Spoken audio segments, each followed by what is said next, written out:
out of the 35, 40 years of working experience, I've spent 20 years in the GIS industry, and that too in India. Lately, I have been thinking about what's going on in the industry for 20 years. So a lot of issues I'll be raising today probably might be a little bit provoking, but then I thought it's better to share my thoughts, feelings about this industry, because I'll continue with where Rajan just left, that it's a very exciting time in the geospatial industry, which probably we may not have seen in the past. At least I can vouch for that. But today, I also strongly believe that the future is very exciting. But to make it really, to make it possible and not to keep coming in these conferences year after year and just trying, watching that the industry by its own size, I heard it a year back in one of the NSDI conference, how big is this industry? And I was a little shocked when I heard it was like 1,000 crore industry itself or something of that order. If that's the size or anywhere close to that is the size of the industry, what are we talking about excitement? But is that going to be true? I don't think so. The industry is going to grow at a very rapid pace, but we need to do certain things. Keeping that in mind, I picked up this topic of democratizing GIS in the enterprise. It's for us, people sitting in this room, and it's a talk on that topic. But to understand what is this democratizing GIS in the enterprise, I'll use some very personal,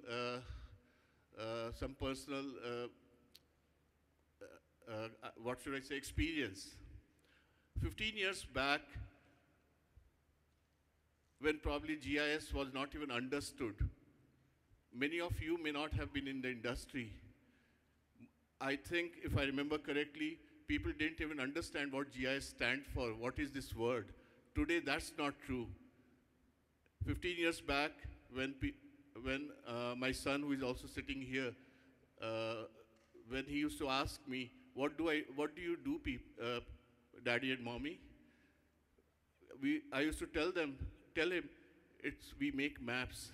He used to tell his friends, when the same question was asked to him, what do your parents do? He used to say, make maps. They didn't understand. So finally his answer used to be, they work very hard. Now, that was the state of affair 15 years back. Today, which child doesn't know about maps? We all know, everybody uses it on phone or desk or internet, so the maps are well known. No need for us to feel ashamed of what we do.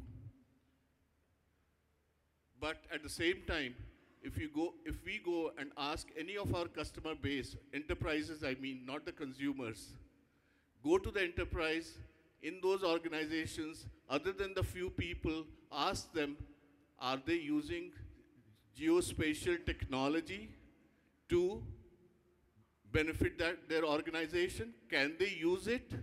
They will say, we know how to use the maps on the mobile, but we don't know how to use it in the enterprise. That's the sorry state of affair. And with that, I'll start my discussions now.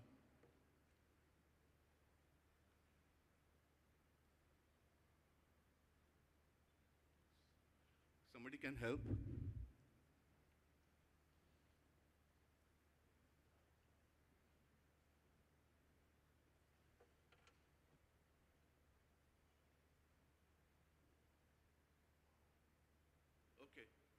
So what does democratizing GIS in enterprise mean? Access to the benefits of geospatial information in the enterprise has till now been limited in the hands of a few large government organizations and a few large businesses. Some of the privileged, I call them privileged class, the class which is sitting in this room. Web and mobile online geo-enabled services can empower all enterprises across India. I think we have we heard enough since morning that it's the web, it's the mobile, it's the cloud that can make it possible for large number of businesses and organizations and consumers to get benefit out of that, so I don't need to repeat that. Online geo-enabled services powered by robust GIS content and platforms provide a great opportunity for India to become the most progressive democracy and a vibrant economy. So, democratizing GIS in the enterprise through online geo-enabled services. Why is democratizing good for India? What can we learn from the consumer world, and how to make this happen successfully? These are the three issues I would like to talk about. So what is democratization in the context of GIS? Providing GIS to people who need it, and more importantly, when they need it. It occurs when GIS has been fully adopted by and is fully benefiting a large percentage of users, be it all governments, all citizens, all businesses. So what has been MapMyIndia's vision and mission is to democratize GIS and bring its benefits to all governments, businesses, and citizens of India in a manner that will benefit all through improved governance and business growth. So, what can we learn from the consumer world? It's good. I don't think there's an argument about whether we believe in it or not. But let there be a learning from the consumer world. Did GIS exist, or did consumers know about it in India 5-7 years back, before that? The answer is no. Enterprise world definitely have been knowing about GIS for last 30-25 years. Consumers never knew about it. But what's the story today?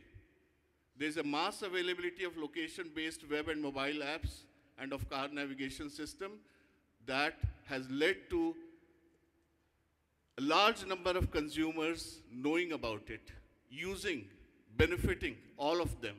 And that's what I mean by democratization on consumers is recent, but has happened at a very rapid pace, enabling all consumers to benefit from GIS. That's the beauty that has happened in the consumer space. How did this happen? Because consumer-facing companies, I'm just using example like MapMyIndia, Google, there are others also, made LBS apps and GPS products available to all consumers and made them easy to use. Very focused, very straightforward. So what is the opportunity for the GIS industry? Dramatic increase in consumption of GIS by consumers, leading to a more awareness and demand for GIS in the enterprise by users. However, enterprise-facing GIS companies have not yet democratized GIS in the enterprise. And that's the sad story. The industry has been delivering solutions to a limited set of large enterprises, which are a generation behind today's online web and mobile connected world, and those which can't be used by end users without significant GIS infrastructure and specialized GIS human resources. Something we may not like to hear. Moreover, the deployed enterprise GIS solutions suffer from a non-standardized, inconsistent approach limiting. Now just relate to the consumer world what has happened.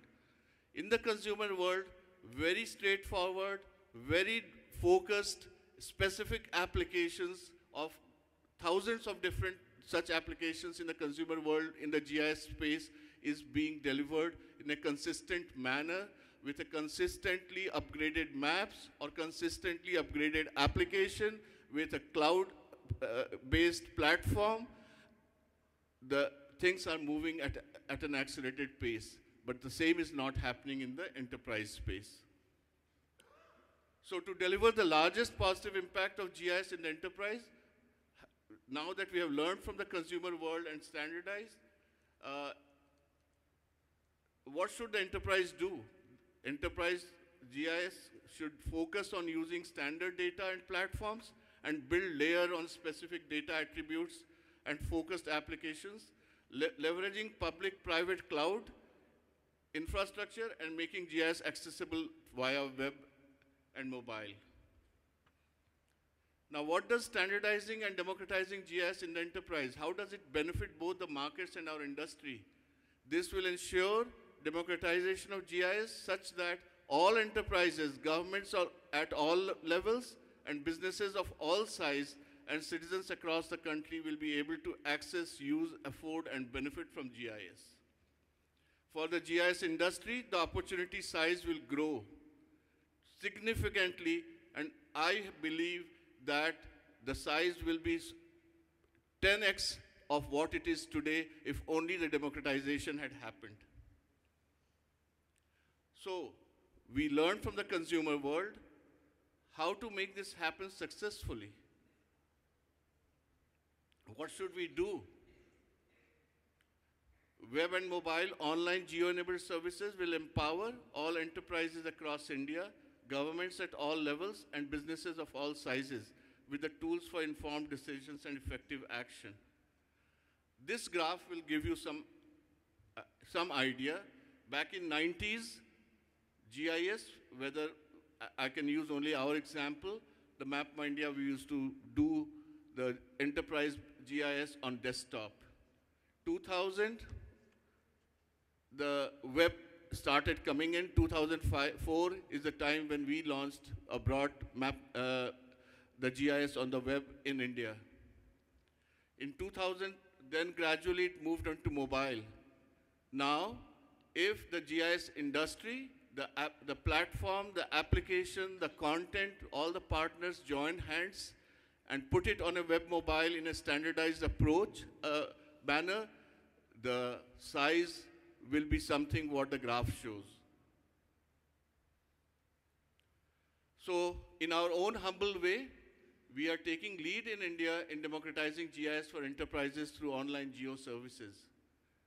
And this we have started offering through the help of the not just powerful, flexible, and scalable web services, but also the rich and comprehensive map data, the applications, apps and solutions, and on a pay-per-use business model. These will be the critical factors on which the democratization of GIS in the enterprise will happen.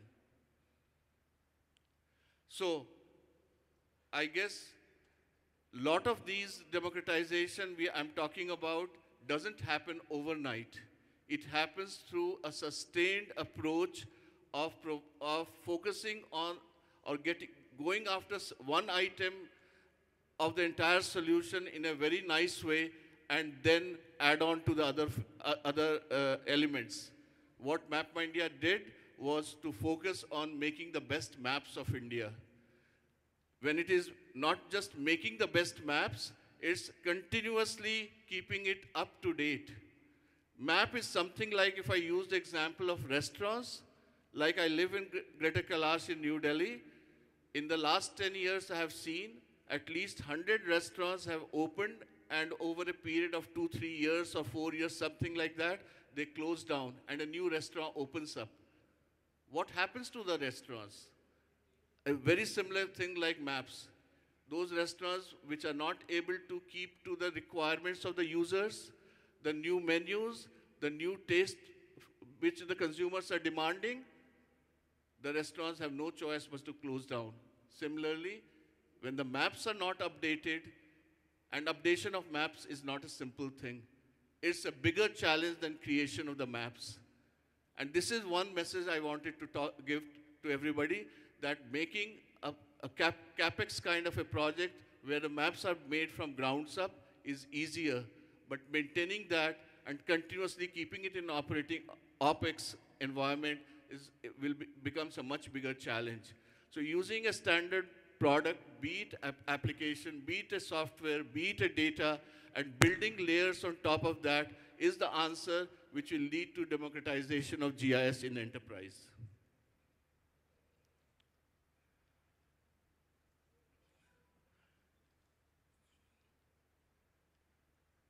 So, the web and mobile geo-enabled services I've been talking about, what MapMyIndia has done over a period of years, in the last 3-4 years, has been providing interactive map display, the geocoding and reverse geocoding APIs, the routing and direction APIs, the POI and custom GIS data layer, and the customized geo services. Now, this is what the step one of the democratization of GIS in enterprise step we have taken, but there's a long way to grow, long way to go, and a lot of partnerships are expected out of other players in the industry. And together, as an industry, we can make this industry 10x of what it is today if we only think about is how to make sure that GIS is used by every user in an organization, in the industry, and not limited to GIS professionals.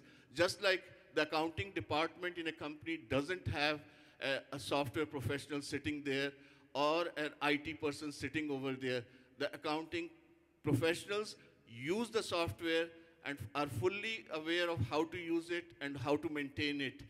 The same state of affair, unless and until it happens in the geospatial-based applications in the organizations, that's what I mean by democratization.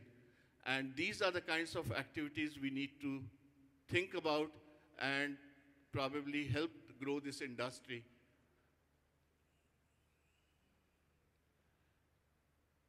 Just to those of you who are not aware of us, I just wanted to share with you, MapMyIndia is a company headquartered in New Delhi with Mumbai and Bangalore as regional offices with 750 plus employees and the largest digital map data product IP ownership. And I think with this, I would like to conclude my session.